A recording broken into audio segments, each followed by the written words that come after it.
রাত যত গভীর হয় অদৃশ্য জগৎ ততই জীবন্ত হয়ে ওঠে। আজ আমি তোমাদের শোনাব এমন এক হস্টেলের গল্প যেখানে রুম ৭১৩-এ এক ছাত্রের মৃত্যু শুধু এক মৃত্যু ছিল না, ছিল এক অভিশাপের শুরু। শোনো, খুব মন দিয়ে শোনো, কারণ কখন কে কার জানালায় দাঁড়িয়ে থাকে কেউ জানে না। রিয়াজ ঢাকার ছেলে, সদ্য ইউনিভার্সিটিতে চান্স পেয়েছে। তার পরিবার খুব খুশি, কারণ সে মেধাবী। হস্টেলে একটা রুম বরাদ্দ হয়, রুম ৭১৩। হস্টেলটা খুব পুরনো, ব্রিটিশ আমলের।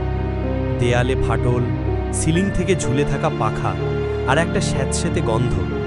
হস্টেলের পুরনো দারোয়ান কাদের চাচা তাকে দেখে বলেন, বাবা, তুমি ওই রুমে থাকবা? ওই রুমটা। তিনি কথা শেষ করতে পারেন না। রিয়াজ ভাবে, বুড়ো মানুষ, আগলানো ভয়। সে চলে যায় রুমে। রিয়াজ রুমে ঢুকে দেখে রুমটা একটু অস্বাভাবিক ঠান্ডা। জানালাটা আধা খোলা, পর্দা যেন বাতাস ছাড়াও নড়ছে।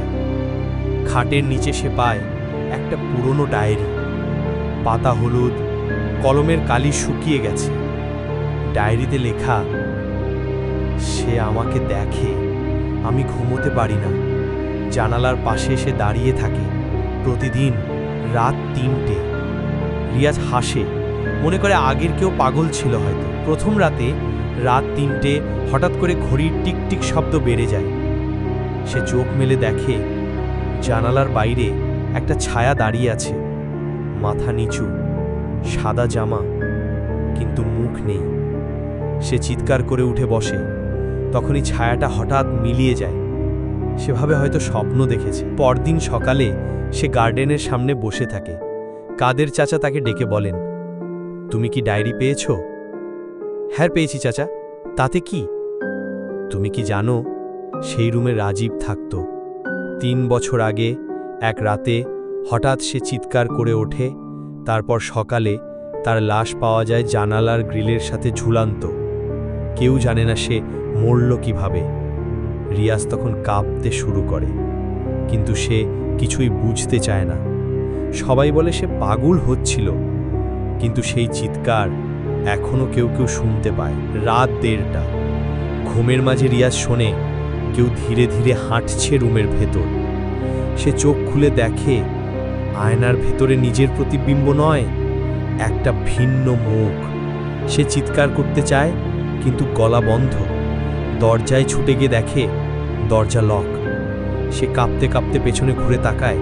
একটা ফিসফিস কণ্ঠ আসে, তুই আমার জায়গা নিয়েছিস।